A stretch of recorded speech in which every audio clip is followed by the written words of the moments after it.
So when this behavior, when this pattern goes on and on and on, presenting topics you don't care about, to students who don't listen to you, to teachers who don't have time to coach you, no wonder we hate public speaking. We grow up thinking that communication is a chore. It's like doing the dishes, right? So how do you reverse that? I've learned more listening to podcasts than I learned in my 2 years of college. Right now is a great opportunity to leverage the power of voice. No one's going to be able to offer the world what you can. It took someone else that had a bigger vision than me to be able to show me the way. And so now that we're here, we can show others the way. What if you can do what you love to fight what you hate? Be on Air, powered by Podcast Farm. Hello and welcome back, dear listeners. It's so good to be here with you. This is K.Lee. You're listening to Be on Air, and today's guest is a master of speaking. In fact, his YouTube channel, MasterTalk, is one of the most educational shows I've seen on the platform for learning how to master the art of talk. So Brendan is the founder of MasterTalk, and he started it to help the world master the art of public speaking and communication. He's also been a huge presence in the Clubhouse scene on the new social media app, audio only Clubhouse. And he has been sharing so much tips, showing how to be a good moderator on the app. So we're going to talk about a whole range of subjects today. So this is going to be a good one. Brendan, thanks for coming on the show. It's great to have you. Of course, K.Lee, it's my pleasure. Great to be here.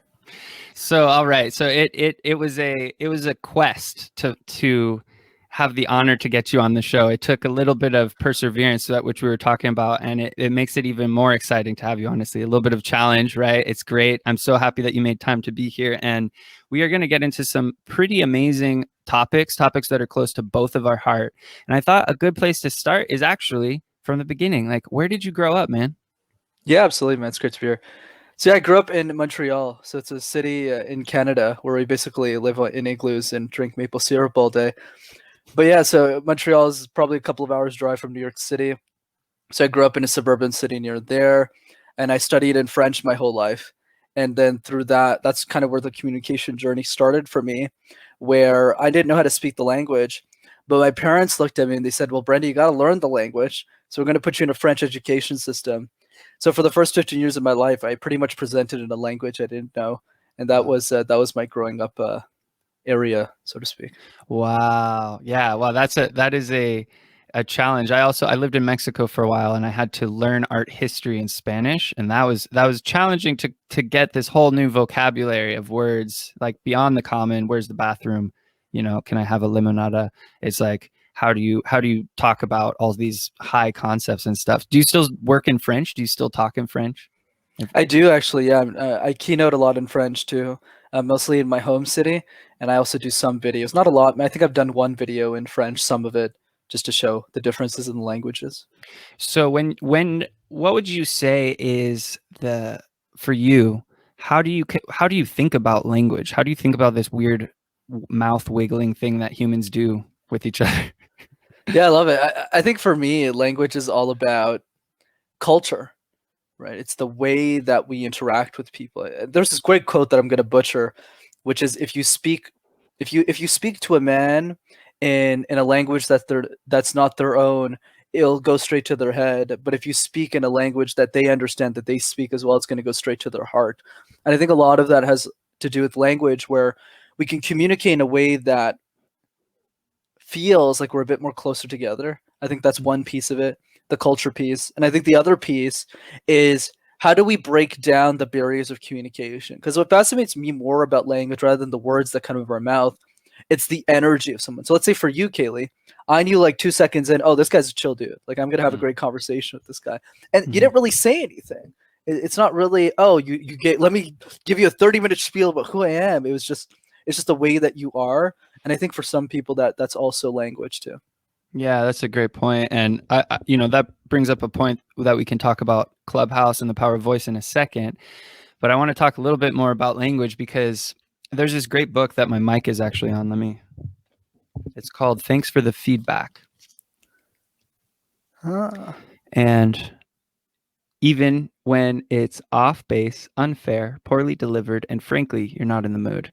and it's by Douglas Stone and Sheila Heen.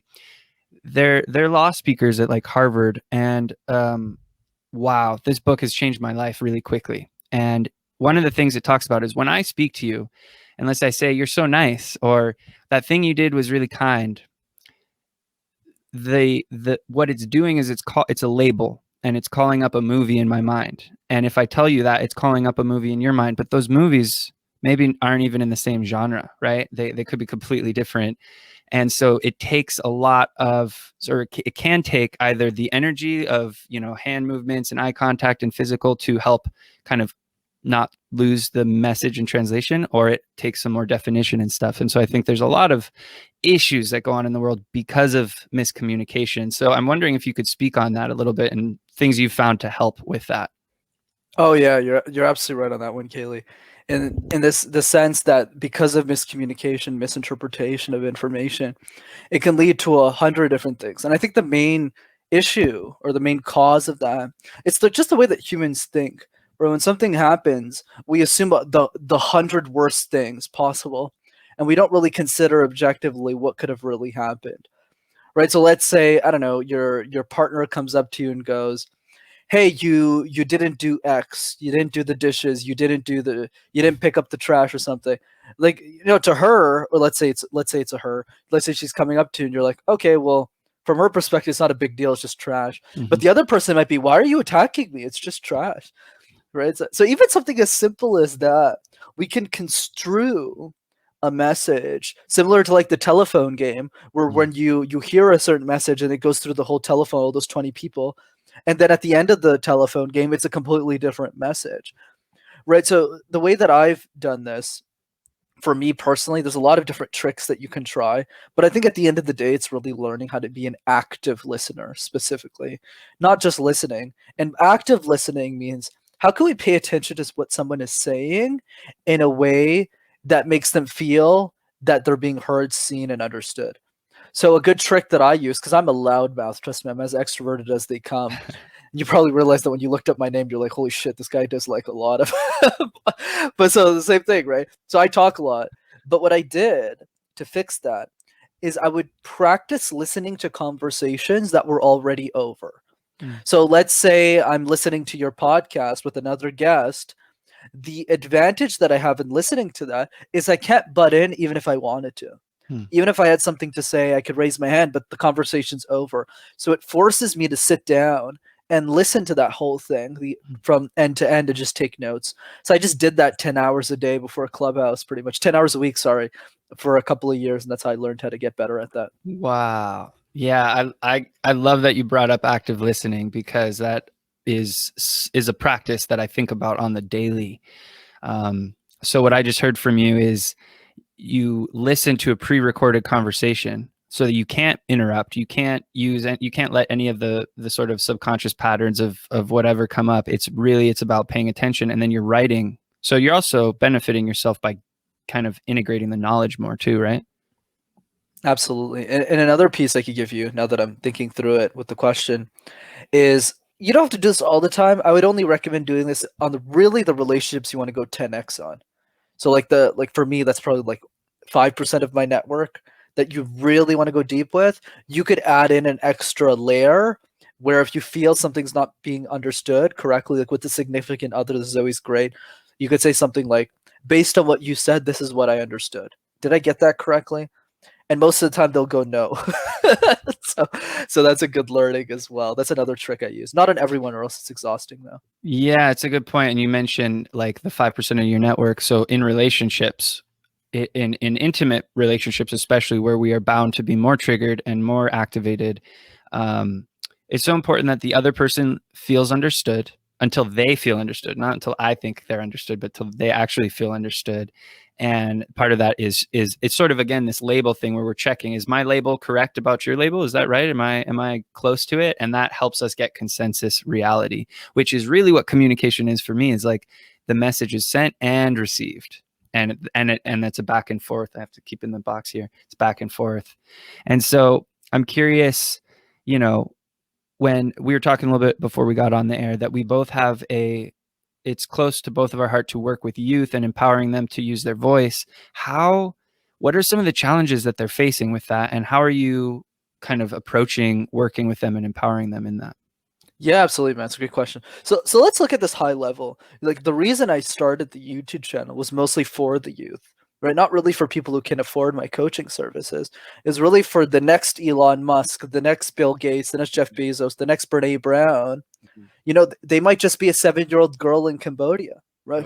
How do we know, right? So because of that, those people who are about to be the next big stars, the big change makers of our society, they didn't have access to free communication tools. Because let's face it, communication coaching is not cheap, just based on how the market works and just the demand for those types of services. So what I thought about was, like, how do we create videos for the youth? So that's why I started that channel, and what it turned into was a lot of lessons for me on how the industry is actually works. So I'll give you the best example. Why do most kids grow up to be bad speakers, or better yet, or worse yet rather, why do they grow up to be fearful of public speaking communication? So a good way for us to understand that first piece is to ask ourselves a simple question: where do we give most of our presentations? Whether we're 10 years old, 15, 20, 25, etc. And the answer is almost always school. Right? We wake up one morning and we have to give a presentation in history, in French, and any other language. But here's the punchline: 100%, not 90%, not 80%, 100% of all those presentations are mandatory. We don't wake up one morning and say, "Hey, K.Lee, you want to get breakfast and present all day?" Nobody says that. Right? So you're a 15-year-old in a high school classroom. Teacher comes up to you and goes, K.Lee, I need you to do a presentation on the Renaissance. And you're like, what is this, like a fruit? So you present to an audience that doesn't want to listen to you. You're presenting a topic you didn't even get to pick to teachers who unfortunately are very well educated, but don't have time to coach you because there's so many presentations to go through. So when this behavior, when this pattern goes on and on and on, presenting topics you don't care about, to students who don't listen to you, to teachers who don't have time to coach you, no wonder we hate public speaking. We grow up thinking that communication is a chore. It's like doing the dishes, right? So how do you reverse that? We reverse that by fixing those 3 pain points, right? You never get to pick the topic. How do you fix that? Make kids pick the topic. So let's say you were in the class. I would just go, okay, K.Lee, what do you care about? Okay, you care about telling stories of other people. You care about podcasts. You like helping amplify the voices of others. Make that your presentation, because that's something you'll have ownership in. You'll have skin in the game. You'll enjoy it. That's one piece. Second piece is you're always changing your presentation. So let's say you do history. Well, what happens is kids aren't incentivized to make their presentations great because there's 8 of them to kill through.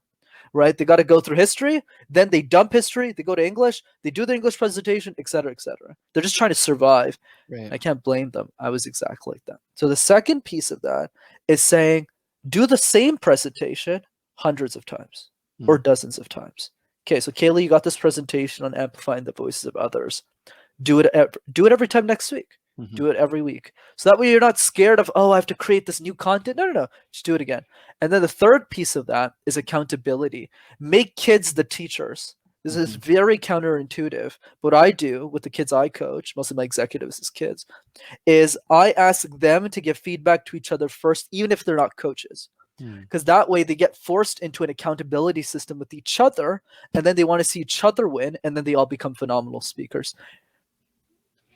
That is really inspiring and it's very clearly laid out. Obviously, you've thought about this a little bit, right?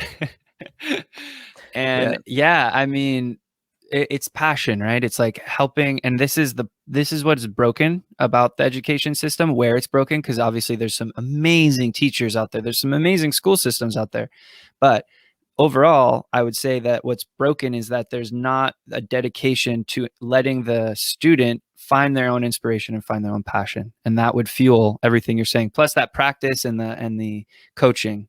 Is that right? Absolutely, man. Like, and that's the thing. Like, to the education system point, like, people don't have to pay me for this. Like, literally take what I said, reapply into the education system, and that's how broken the system is. Like these changes that I'm suggesting right now in the show, it's not rocket science. Like to your point, my sister's an English teacher. They can easily apply this in the curriculum. All the teachers just come together and just say, okay, these kids, I got 8 presentations. This is not helping them. How about we just do 1 presentation a semester, but make it really good, Right. then build their confidence up. Yeah, I like that idea of sort of like, so I don't know, are you into magic and illusion at all? Yes, and probably not in the same context as you though. Well, Like, do you I think enjoy, about, yeah, tell me, what do you think about when I say magic and illusion? I just think about like the magic of life and like the magic of serendipity, like especially with us, because I know it was like an intro from Nelson, but then we just met again on Clubhouse. Like that's kind of magical too. I love that. I think that's magic. I think magicians is magic. What about you? What do you think? Well, I think magic is another channel of communication, and you can do some extraordinary things. And maybe we'll get into that before the end of the show, but you can do some extraordinary things with magic tricks and elevate them beyond magic tricks to moments of astonishment, especially when you can combine it with powerful speaking. And as a education tool, as a presentation tool, adding like just a what do you call it with salt? What is it? Like a pinch, Like just a seasoning? pinch, Like, just a little seasoning yeah. into your presentation. You can blow people's minds and anchor information into their brain in a much different way. And I think it's really powerful for kids because it maybe is it's you do something with your hands and it's some bilateral stimulation, and so you can kind of you have a couple things going on, because right, I would imagine one of the things on stage is like, where do you walk, how do you stand, where do you look, where do you put your hands, like how do you hold space on stage? And so sometimes having something to do that also has a positive impact on the audience is kind of cool. So I was curious if you had ever played around with some magic. Yeah, I love that. And I think a super easy way, for educators who are listening, a good analogy I like to use that I guess is magical is I compare presentations to jigsaw puzzles. Mm-hmm. You know those jigsaw puzzles you kind of do as used to do as a kid. Mm-hmm. So let's say I asked you this question, K.Lee. If you were working on a puzzle yourself, which pieces would you start with first and why? The edges, the flat pieces, because it's the easiest to find. Exactly. Right. So you start with the edges and then you work your way into the middle, right? Mm-hmm. For integrate. Yeah. So now the question is, why don't we do that in public speaking? Because in public speaking, we do the opposite. We shove a bunch of content. We start with the middle first, and then we do our whole presentation. We get to the end and it sounds something like this. Thanks. Whereas the way I think about it is no, start with the edges first. Do your introduction 50 times, not 2 times, not 3, do it like 50 times. It'll take you like an hour. It's not that hard. It's like a minute or 2. Same thing with the conclusion. Do that 50, 60 times. It'll take, like, what's a great movie with a terrible ending, right? Terrible movie last time I checked. So same thing, right? 50, 60 times. And then after like not 2 years of practice, man, like 2 hours or something, you can do this in middle of like a sandwich break or something. You look at this, you're like, wow, my presentation's really good. Now tackle the middle. That is so intuitive, and it's funny that we don't approach it that way. Like, just having the first impression and the last impression solid kind of gives you a picture of the puzzle, and then you fill it in. And even if you only filled it in like 50%, you get an idea of what you're trying to talk about. That's a great analogy. That is, so again, on this communication tip, you just painted a picture. So you're using imagery. Could you share some? I know there's like a million public speaking tips. I know you have an amazing channel, MasterTalk. Everyone should go listen. I'm just curious what's coming up for you now as far as these listeners, podcast hosts. My audience are people who are either podcast hosts now or they're planning to broadcast. What are some things that we can think about, especially, we'll start at the beginning with the edges with an intro. Yeah, absolutely. So in the context of podcast hosts, what I always recommend is think of other ways outside of your podcast to make yourself an exceptional communicator. So I'll give you a really easy example of that. Make a presentation on your podcast and start presenting it to different places in your community. So it's in your case, K.Lee, you have a presentation, or rather, you have a podcast on amplifying the voices of others. Make a presentation on that, like a full keynote, and go present it like Pat Flynn does with SPI. Smart Passive Income, and is other, like Lewis Howes does that with School of Greatness. Make a presentation and start pitching it at universities. Go, here's my podcast, this is what we care about, this is what I've learned since I started it. And what's going to happen is that's going to create a lot of excitement, enthusiasm, but also feedback on how your podcast is being perceived by other people. So when people come up to you, you can ask them a simple question like, what do you think my podcast is about? And if they don't give you the right answer or the answer you're looking for, it means you need to remessage that presentation. But remessaging that presentation will also help you in the podcast itself. Because I think what most podcasters are missing is, what is my clear value prop? Who is this podcast for? Why is it important? And where do I see this podcast going in the next 5 to 10 years? Because if you don't have answers to all three of these questions, you're going to what we call fade out, right? You're not going to really be able to keep going for a long period of time. So that's what I would encourage people to do, and also apply the puzzle analogy to podcast episodes: intro, conclusion, and then figure out the pieces in the middle after. You just dropped a lot of value in a very short time. So I want to unpack some of that for a second. First of all, applying to colleges for speaking engagements, like that's like the OG podcast or something. It just dawned on me. I've never thought of that. And I've never told any of my clients to consider that. But as an expert, if you're listening to this and you want to be a public speaker, you want to be a podcast host, and you're not doing that, seems like pretty low hanging fruit to reach out and try and do some appearances for universities and colleges, right? Like, whoa, that's a really cool tip. I've never thought about that. Yeah, like I know I've been seeing you have to charge these people. A lot of my keynotes when I started, because I was a keynoter long before I was a YouTuber, right? And I wasn't a good keynoter, trust me. I like my first keynotes were 2 people. I was like, this is how you master communication. I was like 19 or something. They were like, wow. Yeah, they're like, what? Like, I don't understand. Like, why are you talking about sandwiches? It just didn't make any sense. But then over time, as I refined it, and then my coaching skills really started. I started maybe at 20 to start coaching people for free mostly. And then over time, I just got really good at it. And then I was able to create really strong content on YouTube. So for people who already have podcasts, it's the same analogy, just do the opposite. So now what you want to do is just look at your network and just go, okay, do you know a teacher who would want to have you as a guest speaker? I doubt everyone's going to say no. Well, it's gonna be like, sure, K.Lee, I got a class on public speaking or something. Why don't you come and talk for like 20 minutes and just explain and show the students how else you can apply this knowledge outside, and you don't have to charge either. It's just good practice. Brendan is blowing my mind. If you're not watching YouTube, you can't see the mind-blowing gestures that I'm making. I love this, and I'm personally going to be implementing this because I'm taking my idea to a lot of adults and educators and design thinkers, which is great. But I just realized the importance of taking it to the people who it's supposed to be for, which is the students. And like, boom, if they can't tell me what I'm saying and they're not interested in it, why am I? It's like market validation, just got to do it. That's amazing. Dude, I got to add on there because you said something so good. You did something so good. Why do you think I have the kids program? That is not for money, dude. Okay. Most of the clients are executives as kids. That's not a money thing. I'll tell you exactly what it is. I want to be in their psychology. I don't have access to kids, right? Like, because I don't have a lot of like cousins who have young children. Mm-hmm. So for me, it's like, no, it's a psychology play. Like, how are my tips actually working? And to be honest, that's where the real learning occurs. When I did my first batch, it wasn't that great the first couple of weeks, because the 6-year-old in my class would go like, what's a speech? What's a this?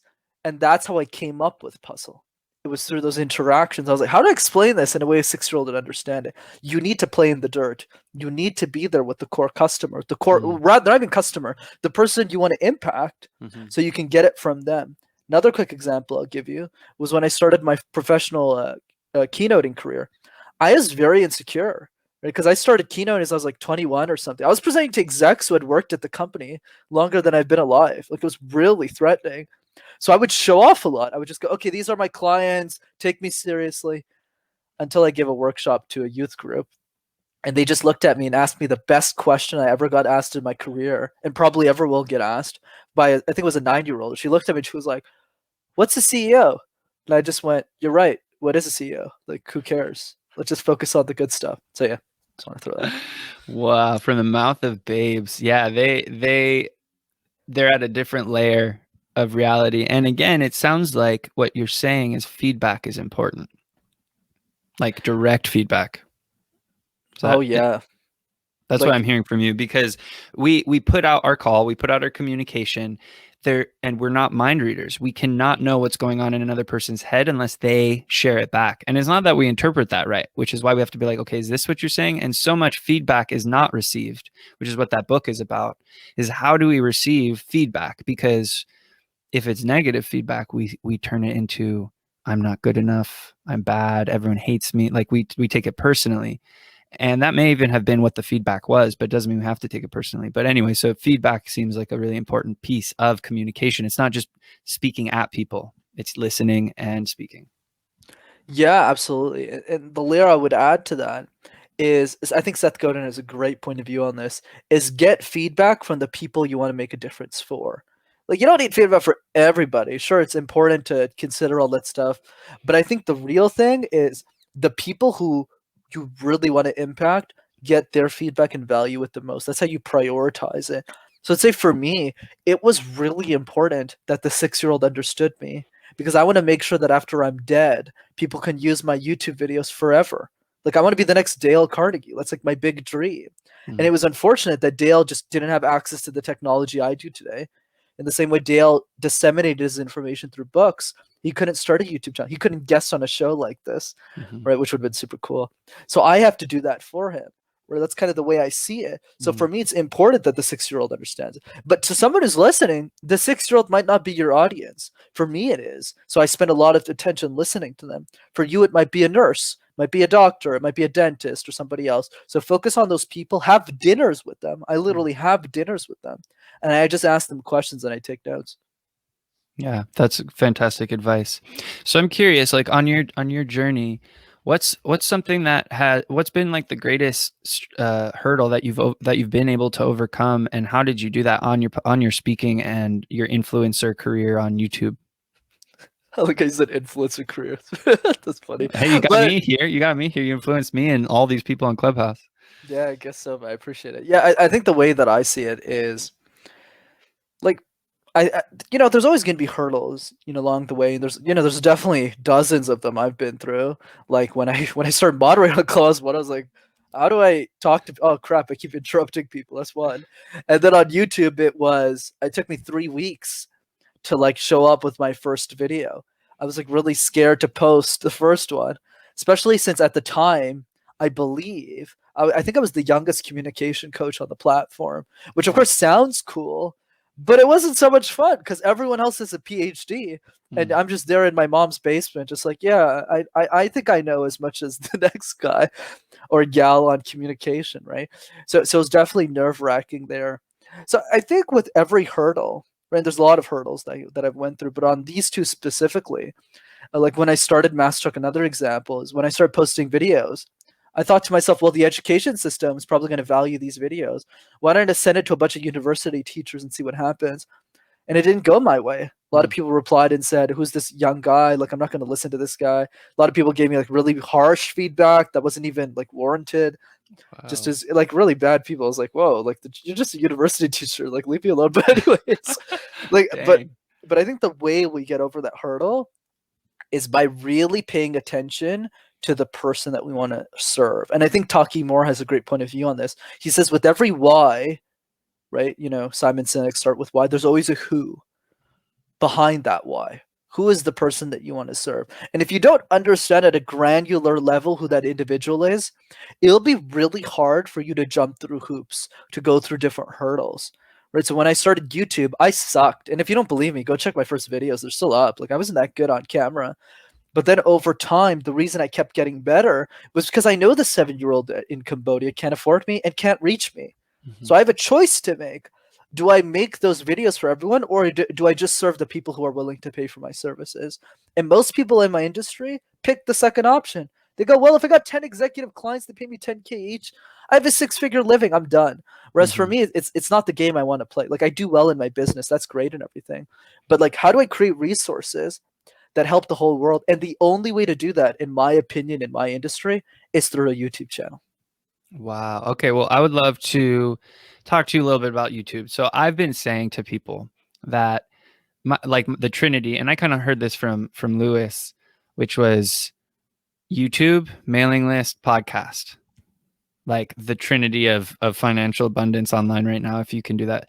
I tell people podcast is the audio platform and YouTube is like the podcast platform, but it's video, even though there are some differences. But would you say that's sort of an accurate way to think about it?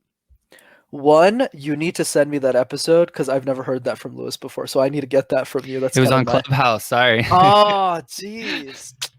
Crap, that's good. But I think Lewis is absolutely right. I never heard him phrase it that way because I'm obsessed with Lewis, like the way that he Cool. thinks about his content and the way that he's influenced me in a big way. But yeah, that's great. We'll have an offline conversation about that. But I think he's right. Like the mailing list, the YouTube channel, the podcast is the trifecta. But what I'll add to the conversation is to really spend time focusing on one rather than the other. So mailing list is fine. Like just add to that. But what I really do recommend is zoning in on one. Because I think the biggest mistake with podcasts and YouTube that most people make is that they try and focus on both and fail at both miserably.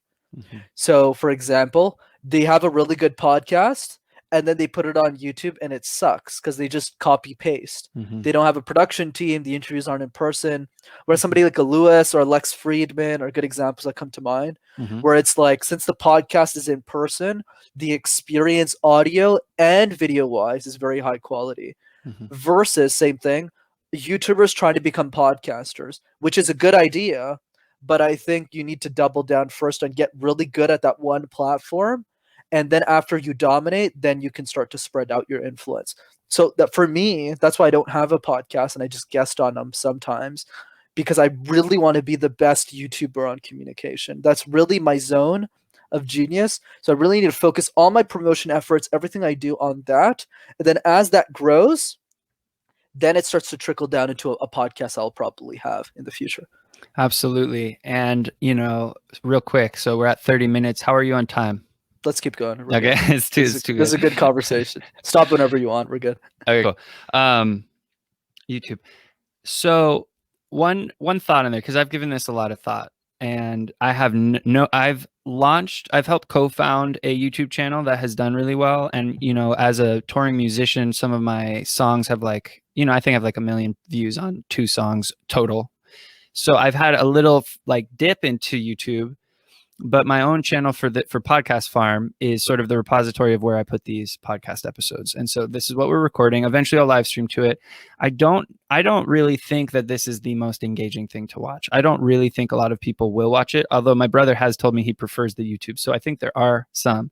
However, the search engine feature, so just putting it up for the benefit that if someone searches for some topic or some guest that it's there, I think there's some validity there. And then a tip that I got from Wyatt Troy from Daw Nation, he has a great YouTube channel, Behind the Daw, and he says he'll do the podcast interview like this, or actually he'll do audio only, and sometimes, and then he will hop off and film an intro, like a proper YouTube video intro, and he'll film a proper video outro. And he'll slap that on. And then even if it's an audiogram, like a soundbite, like an image in the middle with just audio, for viewers, there's some bridge that brings you in, and it at least, it feels like like you're on a YouTube channel. So I thought those were 2 interesting ideas, and I'm curious your thoughts on that. Yeah, I think that's good, K.Lee, but if I'm being perfectly honest, I think there's 2 ways of winning, in my opinion, in the podcast space. And obviously there's exceptions. I know Sam Harris posts his audio only on his YouTube channel, but he's Sam Harris, right? So yeah. Let's focus on the norm rather than the exception. So I think the key here is there's 2 ways to win. One is to have an in-person show or really high quality. Because the issue with podcasts, and you're doing this really well, by the way, but the issue in general with the medium, especially when you have a guest in a virtual lens, is the quality isn't as good. Because if your guest doesn't have a high quality mic or something, it ruins the experience for the end user. So I think there's 2 ways. One way is to have an in-person show, which obviously costs a lot of money, right? You bring people in person, you have somebody record it, and then it looks really clean. You have it on the YouTube channel. The other way, which is only if you're interested in growing YouTube specifically, this is my recommendation always, is do solo episodes. So solo episodes means every week you show up alone, but because it's you and nobody else, you can create your own production around that. So notice how there's no guests on my show, but also notice that every single episode is gold, right? It's like super well produced, and it's like, well, and I'm not saying you have to put a suit on it. That's just my style. I just like that.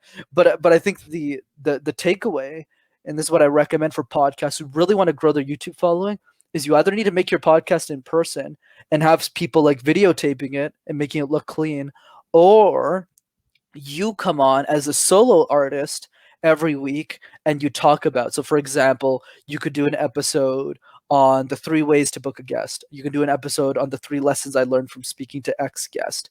I think that's the right way to grow the YouTube channel, in the way that people come back every week, or else people will just pick another show, right? Because if I'm on YouTube and I get to pick between somebody who just copy pastes this on YouTube versus like Lewis, where it's like HD video, or like, and I get to watch the people like interact, I'll just pick that person any day of the week. That makes so much sense. And, I'm going to just give a shout out here to Desiree Lee, who is an amazing author. And this is what her Instagram looks like. So the reason I am showing this is because yesterday on Clubhouse, she's found a way to live stream to YouTube with her Clubhouse screen on the screen, so people can see the little faces talking. And that is brilliant to me. That is a brilliant, innovative way to do a YouTube thing. And she's against a nice background. So it's sort of like a nice solo cast, but there's this like voice only audience contributing value and stuff. So that's an interesting thing. But I really agree with you. Don't diversify our opinion, our energy, like focus on a platform and go all in. And this idea of the solo cast is super smart. And I've never thought about that in addition, and you could easily just use that as the audio for your solo cast on your podcast platform. Bingo. But that'll help your YouTube channel grow. So I heard this weird thing that potentially YouTube like penalizes you for posting smaller videos and longer videos. Do you think that's true? I think a better way of understanding this, it's more like YouTube penalizes watch time. So think of it like this: if your audience is used to 5-minute videos from you, and you start posting 20, don't be surprised if your watch time is really low, because you're conditioning your audience in a certain way. Think about mine. My videos are always within the same length because I want them to be. But the other reason is because I know someone won't want to sit through a 30-minute episode on communication. It's just too long. Right. But that's my niche, right? More specifically to me. But I think that's not the case with podcasting, because Lewis posts up his full episode and people watch the whole thing. Right. So I think the takeaway here is always put yourself in the mind of a viewer. Right. And the number one question I always going to ask you with YouTube, when you look at your channel, you have to always be honest with yourself. It's if I was looking at my own channel, would I want to go through every single video or not? So when people who are looking for communication tips, they know I exist, because that's always the issue with me. It's not like implementation when people know me, like your audience was listening to me now. It's always not knowing who I am. Mm-hmm. So when they type MasterTalk and they see the YouTube video, they go, holy shit, and they start binging like 5. So that's why I know my YouTube channel is working. Mm-hmm. Worse versus if they go, okay, here's one video that Brendan sent me, and I'm kind of done with this channel. That's when you know you're doing it right or not. Right. Yeah. So watching the leaving of the video, watching that leaving your platform is really important. Totally. So then let's I would love to kind of talk to you about Clubhouse briefly, because it is a new platform. I've been called an evangelist of it, which was not my intention ever, but because of the kinds of interactions that have happened, because of the experiences that have happened, and because of growing my Instagram by 250 people in under 2 weeks, which for me, being under 1,000 followers on Instagram is huge. You know, maybe for someone else that's not a lot, but for me, that's like that's like 100, almost 200% growth. What do you think about this new cutting edge voice only platform? Yeah, I mean, you know that I've spent a lot of time on the app, probably too much that I should have. But I think the key with Clubhouse is, look, I was really bullish at the beginning. I'm a bit more pessimistic now in the future of the app. But what I will say is, in this moment of time, as of this recording, Clubhouse is probably the best place to be if you are specifically a thought leader that nobody knows about yet. So I repeat that again. Clubhouse is the best place for thought leaders who are not yet known. I'll use myself as an example. So I've been grinding YouTube for maybe 2 years now, right? And I probably got like 6,000 subscribers, something like that on my YouTube channel, which is not bad. But like by hustle, I really mean hustle. Like I did like hundreds of podcasts. I went to like did all these speaking engagements, did a bunch of stuff to promote the channel. And it didn't really give me that much traction because most of the podcasts I did had smaller audience, which is totally cool. Right. But what happened with Clubhouse was what's fascinating about this app, the thing that excites me the most is, especially at the beginning when I joined in December, when the user base was like 500,000 and very highly engaged, these are really smart, really successful people, high quality audiences that you would have to spend thousands of dollars to get access to normally, that just came at your fingertips right away. That's one piece. And I still think that's true for the next couple of months. I don't think that'll be true in a year from now, though. The other piece, though, is this idea that there's no more gatekeepers. What's fun about Clubhouse is the democratization of ideas. It's a marketplace. Whoever has the best idea wins. If your idea is good, people will listen to your room. And if your idea is bad, people won't pay attention to you. And I love that about Clubhouse, because that means if you're someone that nobody knows about and you take the effort to spend hours a day on the app and your ideas are actually really good and no one's heard of you before, you will explode on Clubhouse. And that's what happened to me. Day one, I think I started December 29th or something. I was like, okay, I don't understand what's going on. After an hour or two of like speaking, I was like, here, this is what I think about public speaking. Everyone was like, holy shit, like this guy knows a lot about community. Because remember, I'm really young, right? So before, like, gatekeepers, I wanted to go How on old are stage you, by the way? I'm 24. Wow. So they would be like, oh yeah, you're like young, we don't want to put you up on stage. Well, Clubhouse, like, there's no more gatekeepers.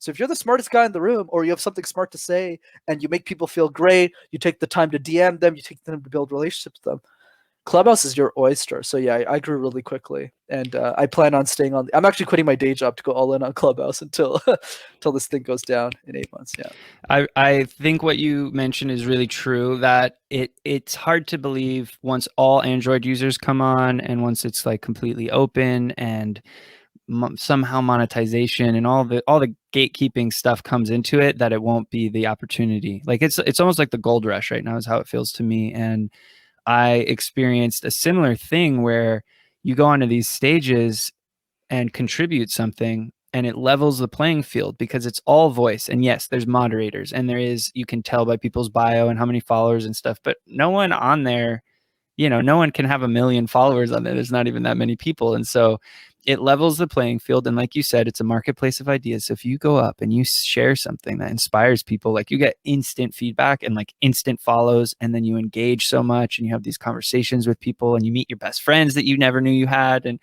it's just it's a special time. And it's, if anyone listens to this, it is April 3rd and 2021. And I think it is still totally a great time to get in, find someone who has an invite, ask me, maybe I have a couple, maybe Brendan has a couple, just like get in and check it out for a while, because it is an exciting opportunity right now. And yeah, who knows where it'll go, but I'm really happy to hear that you had traction, and who knows if that would have happened exactly if you hadn't done all that hustle before and polished yourself and gotten yourself to that point, right? So the universe works in mysterious ways. But I wanted to kind of bring this back to you and your why. And I'm curious if you could talk to us. Why did you put in so much work? What was it that allowed you to have that much passion and purpose to do this? right. So there's two pieces to that. There's the Clubhouse piece, why I put in so many hours, and then there's the mission in general. So Clubhouse is really simple, right? It's just a moment in time, and I've been given an opportunity that I'll never get for the rest of my life, which is, here's the audience, Brendan. You have a chance to reach them all right now. Are you going to take it? Because after Clubhouse is saturated, like YouTube is now and all that stuff, you won't have that chance anymore. Do you want it or not? So I said yes. So I spent 10 hours a day on the app for couple of months, and it led to the results it did. But for me, the bigger piece here, and that's why I think I'll be the last moderator standing on this app, it's because my mission in life is to be the bridge between everyone's ideas. Right? If everyone, whether you're a 7-year-old girl like in Cambodia, I know I always use that country, but whatever, Laos, whatever, or whether you're the 14-year-old girl in Utah, in the US, studying in high school, scared to give their first classroom presentation. If I could be the bridge between every single human being's ideas, what would that would imply that all of the best ideas would be heard. And if all of the best ideas were heard, the human race will advance at a much faster rate, almost exponential. So that's why for me, Clubhouse became my gateway, because this has given me an opportunity to be the bridge between everybody. So now I need to be in every room. I need to be on all the time so I can constantly share who I am, what I'm about, and so people can get access to my free tools and things like that. So yeah, that's the mission, is to be the next Dale Carnegie and help generations after me master this important skill. Wow. That's super noble, and such an interesting visual in my mind of being the bridge between all ideas and trying to understand what that even like looks like or takes the form of. And it's exciting because I think that is the experience on the app, and it's not about Clubhouse, it's about human connection. I think this happened before in other ways, and it's happened through books, and it's happened through all this stuff, but Clubhouse is giving us this sort of neural net, this parallel processing distributed network neural net of humans. And like you said, it's sort of a high quality audience, not in worth, every human is worthy, but in like expertise and the time they've put into their passion and purpose. And so you get these ideas that kind of just, they, like you said, they rise to the top, and these ideas kind of float around all the rooms. And if you're in all the rooms, you kind of amass this coagulation of interesting ideas, and that has been really enriching. And it sounds like it still requires a lot of work and a lot of dedication, and that's why you're going all in, because you're seeing, hey, I'm putting my time in here, and this is having so much more results than putting anywhere else. Like, why go anywhere else? Just focus there. Yeah. So as we're winding down towards the end of the interview, this has been really educational. There's a couple areas I would love to touch on before we wind down for today. So the first one is, what are some books? Like, what's one book that you would like the world to read? I'm so glad you said that, because most people go, what are the 3 books? And I always listen from a podcaster's perspective. I was like, I'm not going to go out there and buy 3 books, right? So I love that you said that specifically. One book. Okay, the one book that nobody recommends on public speaking is my Bible, okay, for everything I do. And it's called Thirst by Scott Harrison. Scott Harrison's the CEO of Charity Water. It's a nonprofit he started to help people gain access to clean water. But more so than that, Scott, in my opinion, is one of the best storytellers in the world, because he took an idea, raised $500 million off of the idea to help people get access to water, but he did it through public speaking and communication. And what's fascinating is that's a lot harder to do in nonprofit, because in nonprofit, you're exchanging money for a non-tangible good. So I'm giving you money for your cause, and you're just giving me the satisfaction that I contributed to your cause. That's very challenging. Versus, it's a lot easier to sell me $1,000 iPhone than it is to sell me a cause. Mm-hmm. Right. So I think Scott's been masterful at it. He's a personal hero of mine, and it's a book that, a lot of famous people recommend. And I think it's a book everyone should be reading. And the way he did that was through storytelling. Is that correct? That's how he anchored the value of the cause to the donation. Yeah, exactly. I have a whole video on my channel about just Scott and the way he did that. But the idea is pretty simple: is how do you tell the stories of other people to include them within the mission of your organization? So Charity Water is not about Scott. It's about everyone around the organization. It's the donors who give money. It's the 7-year-old girl. There's a great story about a 7-year-old girl giving like $750 to the charity. They made a whole documentary around her. It was amazing. And they said, look, if Nora could give $7, why don't you give? They raised like $150,000 off of that, right? So it's just so smart. I just like what they do. I think Scott's one of the few nonprofit executives I've seen in the world that knows how to tell stories and that can actually solve the problem, which I wouldn't say for many charities, but I'll give him that stamp of approval for sure. Yeah, definitely check out that book. And even the intro of this podcast, my magic and illusion mentor, Jeff McBride, he's friends with David Copperfield, and he has him on his broadcast, live magic and mystery school broadcast that they do every week. And he was saying David Copperfield is a billionaire, and it took a lot of work and a lot of suffering to get there. But the way he did it was he tapped into the power of storytelling to do that. And I think that's what you're echoing, and it makes so much sense. That's what we are doing since the dawn of man and woman is use our voice to communicate with each other and tell stories. And that is what podcasting is. So that leads me to my next question, which is, what is a podcast that you want the world to hear? Oh, that's a tough one. I would probably say Lewis Howes' School of Greatness. I've always been a big fan of Lewis. He's the reason why I am the person I am today. Started listening to his podcast when I was 17, when he was getting started with the show, and I've been following it ever since. Wow. So I definitely recommend. And of course, the episode I'd recommend is the one he did with Scott Harrison. Oh, double whammy there. You can kill two birds with one stone. That's awesome. So then, as a final magic trick or game, you do this amazing thing that you probably get asked all the time. So if you don't want to do it, I totally understand, but you maybe already know what it is. Yeah. You show people the power of sort of improv. We could call it freestyling, but how you can practice public speaking. Would you mind giving my audience a demonstration of what that is? Yeah, absolutely. So it's called the random word exercise. So essentially what that is, K.Lee, somebody gives you a random word, and then through that random word, you have to create a presentation out of it, which I'm happy to do. So why don't you give me the word and I'll give you the speech. Okay, we're going to do it really randomly. I'm going to open up my book. Hold on, let's get this camera going. I'm going to open up the book. Just one random word, right? Yeah, just make sure it's a word I understand. That's all. How about feedback? Feedback's great.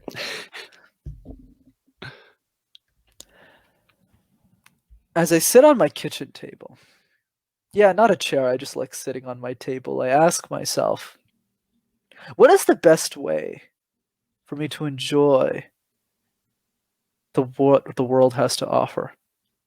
And sure, as I'm munching away at my dinner and I'm enjoying the life that I have, I also think about how I got there.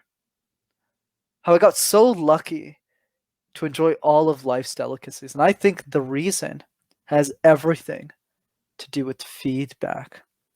Feedback can be easy for some, but difficult for most.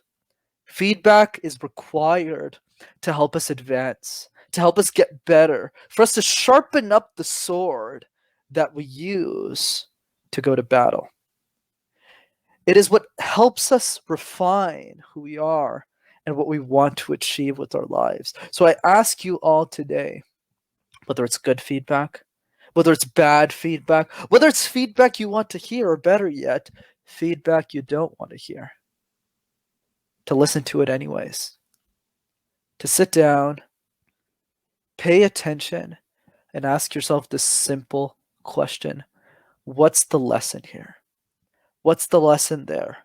What's the lesson everywhere? And if you can keep accumulating like a collection of cards of feedback, I think that you'll be the master of your own game. You'll have so much feedback that you'll know exactly how to get better, how to get from point A to point B, whatever that point B may be for you, and achieve the goals that you want out of life. So go out there and receive feedback and also give it to the people who need it the most. Thanks. That gives you like an idea. It wasn't that great. It's kind of like, but yeah, sure. That was fantastic. Thanks, man. Brendan Kumarsamy Brendan Whoa, Kumarsamy. You pronounced that perfectly. Whoa. Brendan Kumarsamy from MasterTalk. Please go check this gentleman out. He is making serious waves in the communication and public speaking world, and he's very generous with his knowledge and tips and just support on Clubhouse. So go find all his rooms. And Brendan, that was amazing. That was so fun to get to talk to you. And I hope that we can have another conversation in a few months after you've blown up even further. I appreciate it, brother. Thanks for having me. It was great. I'll catch you on the next one. Take care, man. Thanks so much for tuning in to this episode of Be On Air. I hope you enjoyed it and are now one step closer to turning on your mic and broadcasting your message to the world. Are you ready to start your own podcast and amplify your brand? Or are you struggling to get your show in front of engaged audiences? I can help you on your broadcasting journey. Get in touch with me and apply for a strategy session if you want to discuss your podcast idea. You can reach me at www.podcast-farm.com. I'm on all the social media. Until next time, my friends, I'm K.Lee Marks. Thanks for tuning in to Be On Air.